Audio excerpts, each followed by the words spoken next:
Every pregnancy needs utmost care and attention. But certain pregnancies need a little extra attention.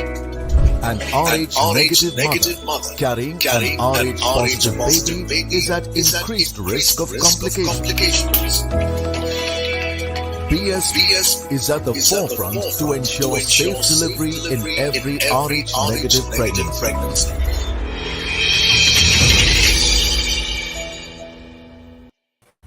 All right, hello and welcome. You're with the Outside View, presented by a Quick Zone, and of course, it's brought to you by, let me get this right now, BSV, Puma, Food and Wellness, and AMRI Hospitals. And if you've been up this morning, you're from India, you would have witnessed some very, very special moments in that first match between New Zealand and West Indies at the Women's World Cup over at the Bay Oval.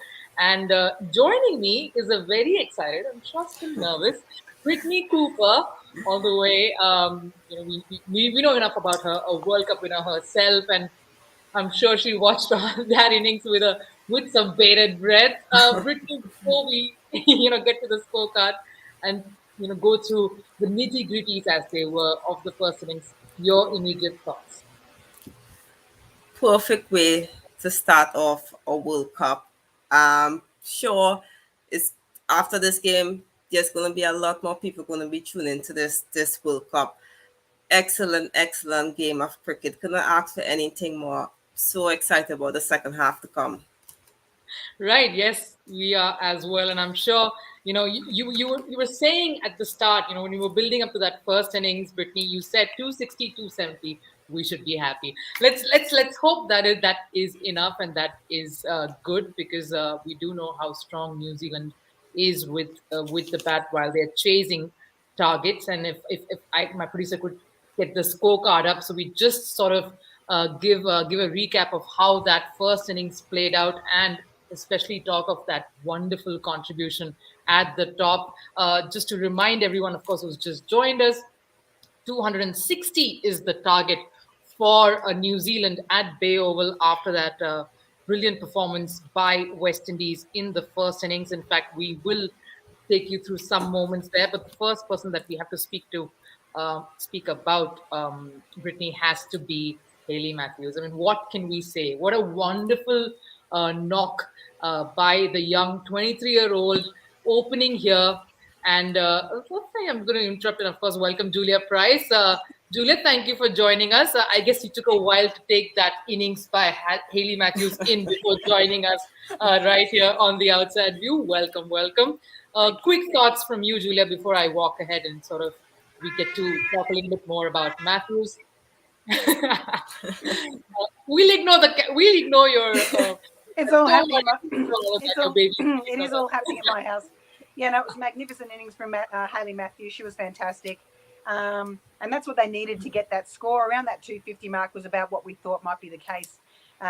So it was, magnificent from her. And she got pretty good support, plenty of partnerships, which was really important. And I think Courtney Walsh will be pleased to see that they got so many partnerships. But probably not the best start for New Zealand. Leah Tahuhu, they obviously wanted to bowl short at people, but they just didn't have the field set for the way that she was bowling. They needed to keep it nice and pitched up and nice and full for the way that she bowled. But they fought back well. Hannah Rowe bowled beautifully. I thought Amelia Kerr bowled really well as well. So it's a very competitive score, but I wouldn't put it past New Zealand at this stage either. Yes, they wouldn't be happy with the way they went about the field there for a moment, just to look at the West Indies squad. But we would like to take a look at the scorecard as well, if it's ready in just a bit, just to sort of take you through. For those of us joining in right now to the Outside View, New Zealand will be chasing 260. That's what the scorecard looks like. Deandra Doughton got off to a fiery start and posed opening her account with a boundary, in fact, but disappointing end to her innings. HAYLEY Matthews sort of just batting right through that West Indies innings. A few key partnerships there, especially with the captain, Nation at the end, and of course Campbell as well. And we will take you through the bowling performances of New Zealand too. Getting Brittany in at this point, of course, the Kerr sisters sort of standing out with the ball there. Most economical, probably not. It's not as much as the West. But New Zealand, of course, wouldn't be happy with that performance, especially in the field. But Brittany, let's talk about Matthews. We have to speak about the woman of the moment. What were your thoughts? She's known to start slow. She's known to take her time. Your thoughts on her maiden World Cup start? Well, we saw that HAYLEY was basically left off from when she played in the series against South Africa. It showed that, even though she started batted at number 5, 6, it showed that she still had the quality to bat on top of the order. No one was expecting her to, open the batting with Dutton tonight, today, but it showed that she's still full of class. For me, the way she processed her innings, the way that there wasn't any harsh shots. There wasn't any harsh shots. She played each ball on its merit. She forced the bowlers to bowl in her areas, which is basically, you saw those lovely back foot drives. She's one of the best punchers of the team, and they show that just exactly how great she is. Right. And you did mention she didn't go for any of those rash shots, Brittany. In fact, she launched into that massive six right after she reached her 100, in fact, to sort of get the step or get the foot on the pedal in some sense. But Julia, how impressive was Matthews? Young 23-year-old. In fact, one of the commentators said she doesn't look 23. The way she batted right through the innings there. How impressive was she? Yeah, I mean, she's been pressed in previous World Cups, and when I was coaching the Hobart Hurricanes, from that World Cup, we signed her as a 17-year-old, and she was there for sort of 3 to 4, 5 years, So we knew what talent she was, and being so young as well, she's quite malleable, and you could really work with her. Her on drive, which I'm pleased to see, has really come along. She played some beautiful straight shots today. Her balance was amazing. She didn't actually sort of, as Brittany sort of mentioned, she didn't play those real rash shots until the one that she got out on, pretty much was their only rash. But we can forgive her at that stage, I think, 119 of 128. So she'd done an amazing job. But yeah, she really just stayed nice and tall, nice and balanced, didn't fall over any shots, and just hit through the line and played the ball in its merit. So as you said, 23-year-old, it was a very, very mature innings, but she has been around for a fair while now. So It's good to see that she's stepping up. And I think the fact, it wouldn't be lost on her that she's been brought back up into that top order. And I know that she does love opening, but in both the short formats and the 50 overs. So she'd be really happy that she'd be up in that top order and has put in a performance like she did today.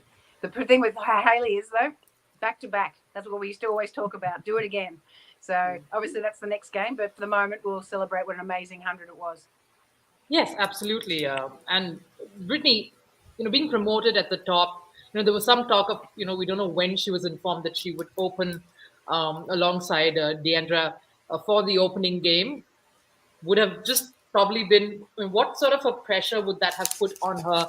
Take us through the sort of psyche that you think, would have sort of been going through her head, and how would you think she would have prepared for something like this? And that's her place now. That's the spot. She sealed it for this tournament at least. Well, the HAYLEY match we know of a couple of years ago is it compared to now, she's very much mature, and she know what the team needed of her. The fact that Williams couldn't make it to this game, she showed that class. She showed that maturity. The funny thing about it now is, okay, when Williams get back, is she going to stay on top, or are we going to pick the extra butter and drop the all-rounder? So that's the tricky question, because we know with HAYLEY in the middle, it brings stability, and it showed today that how a little bit of how weak our middle was.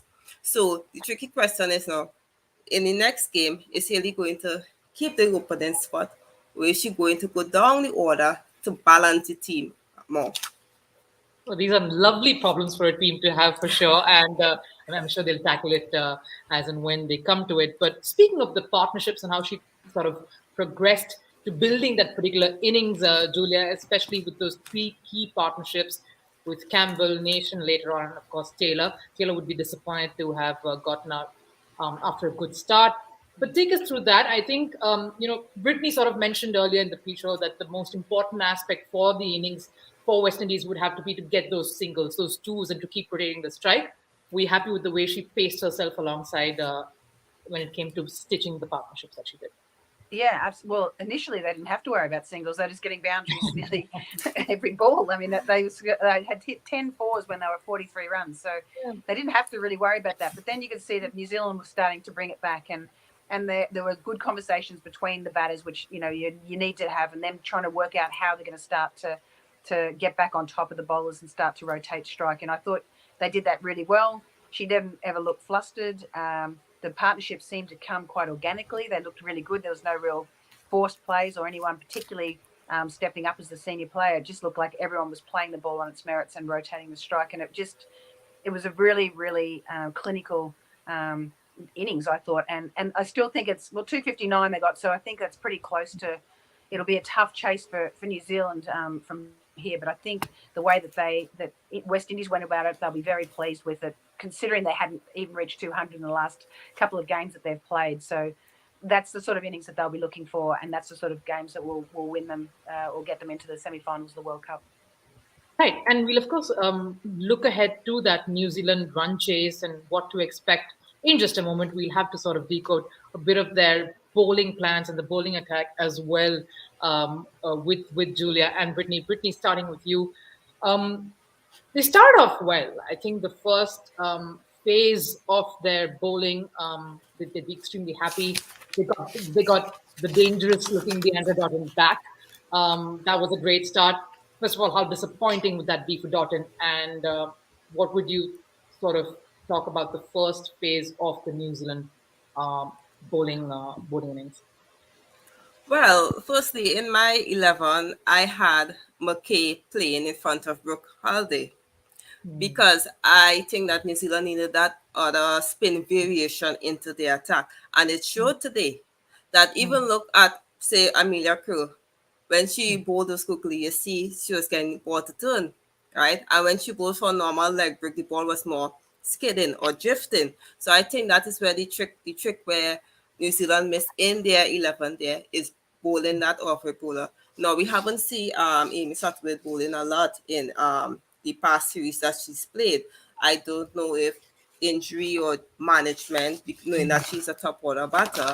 But for me, I think that off-break bowler was was missing New Zealand setup today. Right, Julie, you'd like to respond to that point that we made there? No, I actually agree with Brittany. Spot on. We both had Frankie Mackay in our team. She's outstanding, good with the bat. I also had Hayley Jensen in there, but I probably wouldn't have put Fran Jonas in. That's why I was a little surprised. Yeah. First game, she's a 17-year-old. I understand that they want that left armour to go away, but she was just couldn't quite get it right today. Went for some big runs, went for 39 for 6 in the end. So to me, Frankie Mackay probably would have been a smarter option today, just to have that off spinner who's got a bit of a more mature head on their shoulders, and then also she'll be available to come through that middle order and really help accelerate towards the end if they need to have a bit of a run chase towards the end there. But otherwise I just thought they got a little bit wrong with Leah Tahuhu early. They wanted to bowl those short balls. It wasn't going to be a surprise. Everyone knows she bowls short, and she had the field set for full pitch bowling. So, and I wanted Hayley tested pretty early with the short ball. After she'd been in there for that long, she played it beautifully. She was really, smart about how she went about playing the short ball. And Leah Tahuhu had sort of lost her sort of zip, I think, by that stage. It did get a few of the other wickets in the sort of middle order, but Hayley was the one that they really needed to really make any inroads. But the couple of Brittany, you wanted to say something there? Yeah, in terms of the length who was building to Matthews. Matthews is a pretty tall young lady. And the length you want to bowl to Dutton or the length you want to bowl to Taylor, you have to adjust. It showed that Hayley was playing those pulls and cut and punch very easy. Now, if you are bowling a short ball to someone who's almost 6 feet, you have to literally put your back into it and bowl it. Most of the time, you see most of the balls was just standing up on waist-side, chest height, and it was easy for Hayley to play. So I think they missed that trick in trying to adjust the line and length and force her to play out of her comfort zone. Absolutely, and I guess they'd be disappointed with the way with the plans that they put in place, especially with the way Matthews went on to score and how the kind of target that they've set for New Zealand. But the two people who would of course go back slightly happy would be the Kerr sisters. First word on Amelia Kerr. Of course, they had to sort of preserve her because she was, in fact, the brightest spark in that bowling attack. Julia, how happy were you with the way Amelia came about and did her business? Yeah, well, I thought they bowled in really good occasions too. They bowled her first spell was 5 overs for 17, so really put the screws on a little bit. Didn't bring out the googly too much, just enough to cause a few little issues here and there. But I thought she bowled very well. I thought Sophie Devine managed her very well as well. Just brought her in when they really needed to get that wicket when they were trying to stretch it out with a few of their other bowlers. So I was very pleased with Amelia's bowling. I think it's the best that she's bowled for quite a while, and I think maybe having bowled first, it really allowed her to focus on that as opposed to being a bit tired after scoring lots of runs bowling and batting at 3. So I thought she did a great job. And obviously I thought Jess was fantastic as well. Probably went for a few runs at the end. I think she was 2 for 43 from her 10. But, she picked up the big wicket of HAYLEY Matthews in the end with a good catch out on the boundary. But she also got Cassia Knight as well. So some top order batters for her. She bowled in some really nice areas, got some really good swing, and even in her second spell when she came back, she also bowled in some really nice areas and really challenged the stumps all the time, which made it difficult for the middle orders to score as soon as they came out. Brittany, just your thoughts as well on especially Amelia Kerr and how potent she was, and would the West Indies bowlers sort of be watching and how that worked and sort of incorporation of that when they come out to bowl? I think Sophie brought on Amelia at the perfect time, because if you look, even though West Indies lost 2 early wickets, Spain came in the 13th over, so they needed their main bowler to come and put that run rate down, which she did. 10 for 33, 1 maiden, 1 wicket. It was exactly what the skipper needed her to do. And as I stated earlier, once West Indies saw out New Zealand pace attack, it would have been easier for the spinners. As you can see, a bowler like Kerr, if you try to get at least 40 to 45 runs off a 10 over without giving her that wicket, then any coach will like that, because you don't want to give their top bowler all those wickets. And I think West Indies played her perfectly. I didn't see any harsh shots being played. I didn't see they forced to hit the outer part, the player on the merit, and it was just great to see how they work Amelia around the park. No, I believe we've just got a question by one of our watchers, and if I could just request our team to put that up again. Yes, I think Julia, if you could, I think I'd like Brittany to take this one. Anshul Gaming asks, is this the best Windies 11 in the last 5 years? Brittany, you got a smile on your face. What's your answer? I'm not there, so no. Not really the best. Just kidding though, but yes, because I believe that since Courtney was just came over and take charge of the team, you see a whole new different team. You see a lot of girls taking the cricket a lot more serious. You see a lot more effort. You see maturity. Look at Deandra, look at Matthews, look at the likes of Knight, and you had have Ramra coming into the bowling pot, and Cornell, who's been taking wickets consistently in every series. So yes, I believe this is one of West Indies' best 11 in the last 5 years. Awesome. You can keep your questions coming in, and I'm sure our experts here would be very happy to field them and give you their opinion. But Julia, just a very quick word to sort of wrap up that first innings. Your thoughts on the way New Zealand sort of went out in the field? Did you look a little? There were some drop catches, some key wickets just slipping away and not really capturing on the momentum that they had at the start. Disappointed the way they were sort of around in the field. What were your thoughts on that? Yeah, a little disappointed. It looked like the calm that we'd seen in that India series just recently, just sort of they tended to lose it a little bit towards the end there. There was a bit of panic. you saw the 4 senior players all coming together all the time to discuss exactly what they're doing. And I know New Zealand got a lot of domestic captains in there, but you've really got to back yourself as the captain. And Sophie Devine and Satterthwaite probably should just be really trying to nut it down just towards the end there. Everyone should know what you're supposed to do, where you're supposed to be, what's your role on the boundary. But there were, a few little drop catches, missed run-outs, a little bit of panic that may have probably got the West Indies across the line a little. They probably, like I keep saying, they should have got around that 240, 250 mark, and New Zealand probably just let them get a few extra runs there with that little bit of panic towards the end there. But generally, I thought it was a pretty good performance from both sides, and again, it's going to be an interesting chase for sure. Yeah, let's kind of set up the chase a little bit, and of course, we're just a few minutes away from that start of this innings and that run chase. 260 is the target. Just to remind all of viewers who are joining in at this point on the inside, on the outside view, just to sort of recap the score: 259.9 is what West Indies ended up scoring. HAYLEY Matthews top scoring there with 119 off 128 deliveries. A few able supporters there in Chilean Nation who scored 36 of 46. Stefani Taylor would be a tad disappointed, 30 of 47. Shemaine Campbell gave some support as well, the other end, 20 of 38. And if you could just take a look at the bowling performance as well.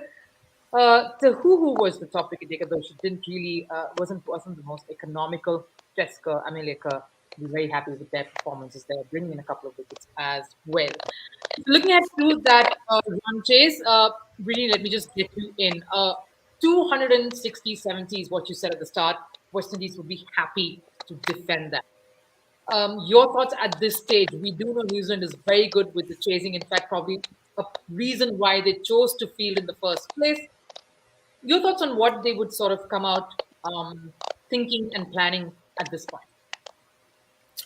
I believe West Indies have to come out with the belief that we are not going to do what New Zealand did in the field. I think fielding is going to win West Indies this game. I really believe that the fielders have to back the bowlers, and West Indies will get over the line. Because if you look at the job catches, New Zealand job, when they dropped Campbell, she went on to have a 50-plus partnership with HAYLEY. Now, if that wicket was taken, how would the game change? So catches, catches win matches, and it's very important, but also the fielders have to back the bowlers. All right. Just a few thoughts, Julie Price, on a lineup. We know New Zealand, it's a very commanding, very intimidating batting lineup there right at the start.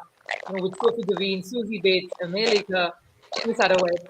It's a very daunting batting lineup. You've got, of course, Maddie Green, Brooke Halliday to sort of add in a bit of that punch at the bottom, along with Katie Martin. It's a very solid batting lineup to chase down 259, 60, of course, the target. Yeah. Your thoughts on how they would be going about it, and would it be slightly difficult otherwise on this sort of wicket? Well, it is a day-night game, so girls probably haven't played as much on this ground, particularly the West Indies girls. And I know that there is some really odd LED lighting around the stadium in the evening, which may make it more difficult for them as a fielding side, and it'll be interesting how that affects them. But at the same time, the New Zealand girls have also been able to have a look at the wicket. They know how well it's playing. There didn't seem to be any demons in it. It seemed to play quite nicely. It was probably a bit quicker than the Kiwis were expecting. As we mentioned before, they've got all new, fresh set of wickets. No one's been using them this summer, so there's plenty of bounce and life in them. So I think the West Indies will be happy with that. But at the same time, I think the Kiwis have been able to see exactly how the ball's playing, and obviously they've just come off that massive chase of 300 plus against Australia. So they're going to be very confident, thinking that they'll be able to chase down the 259, I think. All right, if I had to put you guys on the spot here and probably pick a particular player that Brittany's starting to smile. Yeah, but if you had to pick a particular player who you think is going to sort of turn things around for West Indies in that second innings, Brittany, who's your money on? I have actually two players, which is Shakira Selman and Shamilia Cornell. As I mentioned, the pace attack needs to step up. We know West Indies have been very dependent on the spinners. The spinners have delivered a lot for them in many series. For me, once these pace bowlers could help these spin bowlers, then I believe New Zealand will be on the back foot. Apply that pressure early. We know New Zealand going to play their natural game, and which is basically come at West Indies, no matter what the score, they're going to play their natural game. I think West Indies will just have to push them back further. If Julia, if you had to pick, the one batter who New Zealand will be most sort of relying on, and who you think would be key in that run chase, who would that be? Well, I got it wrong in the first innings with Deandra Dotton, but I'm going to stick with Sophie Devine. I mean, she's in pretty good form. Again, coming off a big knock recently. She's opening batting where she likes to open with Susie Bates. So I think, and again, she can really accelerate as well and take a game away from the opposition. So I think it's important that she stays out there, but she does have a lot of other help around her. Sophie Devine, if she gets big runs, New Zealand will get there. All right, so prediction time, ladies. Brittany, is your heart still saying West Indies? Yes, more. I believe that they can defend this.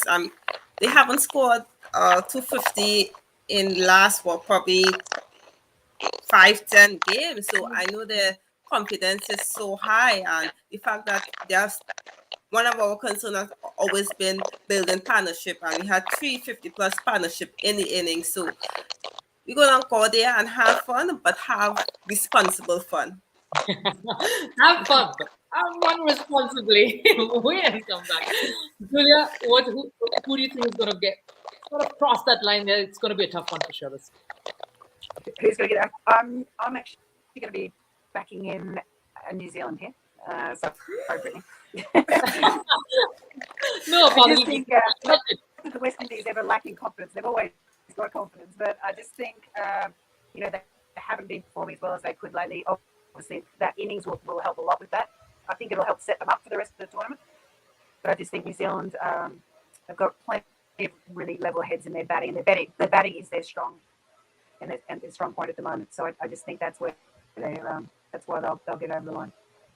Oh, we love a balanced and divided house here at the Outside View. So great, ladies. Thank you so much for setting up that second innings. And I'm sure you guys will also tune into that action in just moments from now. Just to recap for all the viewers on Outside View, 260 is that target that New Zealand has to get to win the opening match at the Women's World Cup in Bay Oval over the West Indies.